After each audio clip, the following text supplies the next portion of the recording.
జగన్ ప్రభుత్వం రాకముందు చాలా ప్రశాంతమైన వాతావరణం తిరుమల ఉండేది. జగన్ ప్రభుత్వం వచ్చిన తర్వాత వైవి సుబ్బారెడ్డి చైర్మన్ అయినాక 250 పైగా తట్టలు ఇచ్చాడు. అనాథరైజ్డ్గా షాపులు ఇచ్చాడు.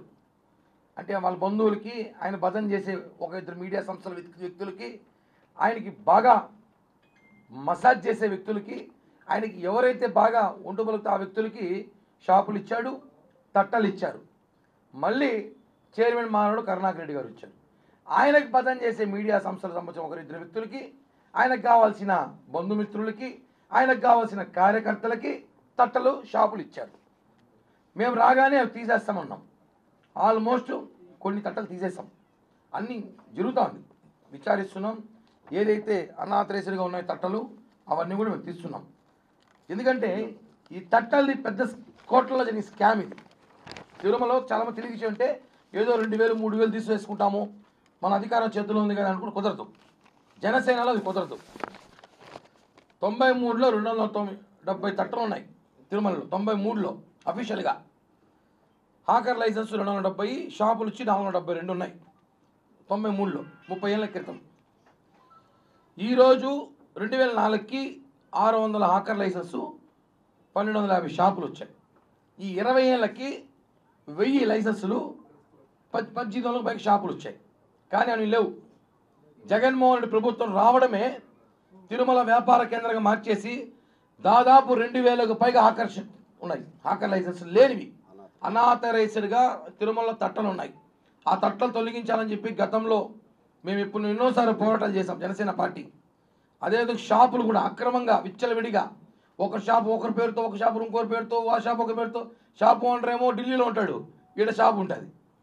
ఇవన్నీ కూడా తప్పునేసి మేము గతంలో చెప్పాం. తిరుమలలో నీతిగా నిజాయితీగా వ్యాపారం చేసుకోవాలని, తిరుమలలో భక్తులకు సేవలు అందించాలి తప్ప అక్కడ అక్రమాలు జరగకూడదని చెప్పి కూడా ఈ ప్రభుత్వం నిర్ణయం తీసుకున్నాం. కాబట్టి మేము మాట్లాడుతున్నాం. ఎక్కడా కూడా జనసేన పార్టీ తట్టలు పెట్టలేదు, ఇది వాస్తవం. మీరు విజిలెన్స్ ఎంక్వైరీ చేసుకోండి. ఈఓ గారిని, అడిషనల్ ఈఓ గారిని అడుగుతున్నా, మీరు విజిలెన్స్ పంపించండి, ప్రత్యేక కమిటీ వేయండి, ఎవరైనా అక్రమంగా తట్టలు పెట్టుకుంటే తీసేసేయండి. లైసెన్స్ ఉంటే ఓకే, లైసెన్స్ ఉంటే పెట్టుకుంటాడు. లైసెన్స్ లేని తట్టలు ఉంటే తెలుస్తుంది కదా మనకి. షాప్కి వెళ్తేనే వాడు లైసెన్స్ లేదో పైన పెట్టుకుంటాడు అక్కడ పేపర్లో. లైసెన్స్ లేకపోతే ఆ తట్టలు తీసేయచ్చు. ఎందుకంటే అవన్నీ జనసేన పేరుతో వైసీపీ వాళ్ళు పెట్టుకోన్నారు. గత సంవత్సరం ఎవరైతే వైసీపీ నాయకులు తిరుమలలో హల్చల్ చేశారో, హడావిడి చేశారో, ఆ వైసీపీ నాయకులు కార్యకర్తలు ఇప్పుడు జనసేన పేరు చెప్పుకొని వాడుకుంటారేమో తప్ప మేమైతే ఎవరికి తట్టలు పెట్టి పర్మిషన్ ఇవ్వలేదు, తట్టలు పెట్టుకోలేదు, ఎవరిని అడగలేదు. ఇది వాస్తవం. అదేవిధంగా ఒక కమిటీ వేయండి, విజిలెన్స్ ఇంతమంది అధికారులు ఉన్న టీటీడీలో ఒక కమిటీ వేయండి. తిరుమల తట్టల్లో కోట్ల రూపాయల స్కామ్ జరిగింది గత ప్రభుత్వంలో.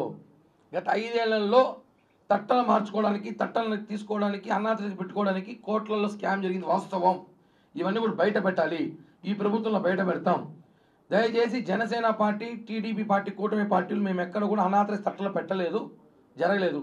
ఇవన్నీ కూడా గత ప్రభుత్వంలో ఇచ్చిన తట్టల పర్మిషన్లే.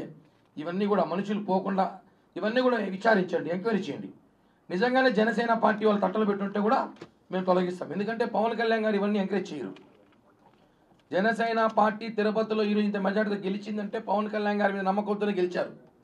దయచేసి ఈరోజు ఎవరో చూసి నువ్వు ఓట్లు వేసేస్తారని కాదు, మేమంతా కేవలం పవన్ కళ్యాణ్ గారు కూటమి ప్రభుత్వం ఓట్లేశారు కాబట్టి ప్రజలు అదే మాట మీద చెప్తున్నాం. మేము ఎక్కడ అవినీతి అక్రమాలు చేయట్లేదు, అన్యాయాలు చేయట్లేదు. మేము న్యాయపరంగానే అన్ని విషయాల్లో కూడా ముందుకెళ్తున్నాం. కాబట్టి దయచేసి కొంతమంది సోషల్ మీడియాలో కానీ కొన్ని పత్రికలు రాసేటప్పుడు మేము తిరుమలలో తట్టలేదు, జనసేన అయితే పెట్టుకోలేదు, మాకు సంబంధం లేదు అని మేము క్లియర్గా చెప్తున్నాం కదా. ఇలా రూమర్స్ వస్తున్నాయి. ఎమ్మెల్యే గారు ఇచ్చినట్టు చెప్పారు కదా, తీసేసేయండి, అనాథరైజ్ తీసేసేయండి. మా ఎమ్మెల్యే గారు కూడా ఇచ్చాక పవన్ కళ్యాణ్ గారు కాదని చెప్పి ఎమ్మెల్యే గారు కూడా ఏం చేయరు కదా. ఇప్పుడు పవన్ కళ్యాణ్ గారు తిరుమలలో ప్రక్షాళన చేయాలని ఆలోచన ఉన్నప్పుడు ఎమ్మెల్యే గారు తట్ట పెట్టుంటారంటే ఖచ్చితంగా అనాథరైజ్ తీసేస్తారు. అదే చెప్తున్నాం కదా. లైసెన్సులు ఉండి తట్టలు ఉంటే మేమేం ఇబ్బంది పెట్టాం. అనాథరైజ్డ్గా వైసీపీ గవర్నమెంట్లో చేసినట్టు వాళ్ళు చేయనట్టు మేము చెయ్యము. నిజంగా అలాంటి ఆలోచన ఉండదు. ఎందుకంటే ఎమ్మెల్యే గారు కూడా నిజాయితీగా ఉంటాడు. ఆయన కూడా నిజాయితీగా, ఆయన కూడా క్లారిటీగా ఉంటాడు. ఎక్కడ అవినీతిని ఎంకరేజ్ చేయడు. ఆయన కూడా ఎప్పటికప్పుడు తిరుమల విషయంలో ప్రక్షాళన చేయాలని ఆలోచన ఎమ్మెల్యే గారికి కూడా ఉంది. కాబట్టి ప్రతి విషయంలో ఎమ్మెల్యే గారు కూడా క్లియర్గా ఉన్నారు. కాబట్టి ఎవరో ఎమ్మెల్యే పేరు చెప్పి వాడుకుంటారేమో తప్ప ఆయన చేయడం లేదు, మాకు సమాచారం ఉంది. నిజంగా ఒకవేళ ఇచ్చుంటే కూడా ఇవ్వడు, జరగలేదు పుకారు. ఇచ్చుంటే కూడా ఒకటో రెండో అనాథేశలకు పెట్టే అవకాశాలు కూడా ఉండవు. ఎందుకంటే విజిలెన్స్ విభాగం నిద్రపోవట్లేదు, సీరియస్గా తీసుకుంటుంది. ఉంటే కూడా తీసేయమని చెప్పి కూడా మేమే డిమాండ్ చేస్తున్నాం కదా. జనసేన పార్టీ అక్రమంగా తట్ల పెట్టి ఉంటే తీసేసేయండి. రాయల్గా ఉంటే మాత్రం మేము పెట్టుకుంటున్నారు, వ్యాపారాలు చేసుకుంటున్నారు. అనాథరేసగా ఉంటే మాత్రం తీసేయమని మేమే కోరుతున్నాం.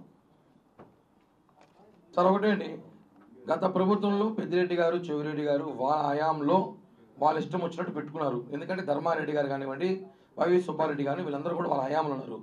టీటీడీని వైఎస్ఆర్ కాంగ్రెస్ పార్టీ కార్యాలయంగా మార్చుకున్నారు. వాళ్ళని వైఎస్ఆర్ కార్యకర్తలకు ఇచ్చేశారు మొత్తం. ఈ ప్రభుత్వం అది జరగదు. పూర్తిగా ఎక్కడికక్కడ లైసెన్స్ లేకపోతే అక్కడికి అల్లిపిరి కానివ్వండి, నాటక మార్గం కానివ్వండి, ఎక్కడికక్కడ అవినీతిగా ఉన్నా కానీ అక్రమంగా ఉన్నా వెంటనే తొలగించేస్తున్నాం. టైం పడుతూ ఉంది, ఇప్పటికీ చాలా తొలగించాము. ఎవరైనా కూటమి పేరు చెప్పి పెట్టుకుంటే కూడా ఎంక్వైరీ చేయండి, విజిలెన్స్ ఎంక్వైరీ ఉంది కదా, వేసేసుకోండి. ఎక్కడ అక్రమంగా పెట్టట్లే మేము. ప్రజలు ఆందోళన పడాల్సిన అవసరం లేదు, భక్తులు ఆందోళన పడాల్సిన అవసరం లేదు. కూటమి ప్రభుత్వం ఎప్పుడు కూడా తిరుమలకి మేము కట్టుబడి ఉంటాం. తిరుమలలో మేము భయపడే పని చేస్తున్నాం. ఎక్కడ విచ్చలవిడికి తిరుమల ఏం చేయట్లేదని చెప్పి కూడా మరొకసారి జనసేన పార్టీకి తెలియజేస్తున్నాం. వైసీపీ కార్పొరేటర్లు అడగాలి, ఆ ముసుగులో కూతులాడు మాకేం తెలుసు వాళ్ళు ఏం చేస్తున్నారు. అది ఇంకా డిస్కషన్ తెలియదు, ఇంకా జరుగుతుందో జరగలేదో జరిగిందో కూడా తెలియదు. మాకైతే మా దృష్టికి అయితే రాలేదు. ఖచ్చితంగా ప్రత్యేక కమిటీ వేసి గత ప్రభుత్వంలో కోట్ల రూపాయల చేతులు మారినాయి, ఎవరికి ఇచ్చారు, ఏ అధికారి తీసుకున్నాడు, ఆ తట్టలు ఎవరెవరికి ఇచ్చారో అవన్నీ కూడా ఉన్నాయి కదా. ఎంక్వైరీ చేస్తే నిజాలు బయటపడతాయి. ఊరికి అనవసరంగా జనసేన పార్టీ చెప్పడం కాదు కదా. ఎంక్వైరీ చేయండి, విచారించండి.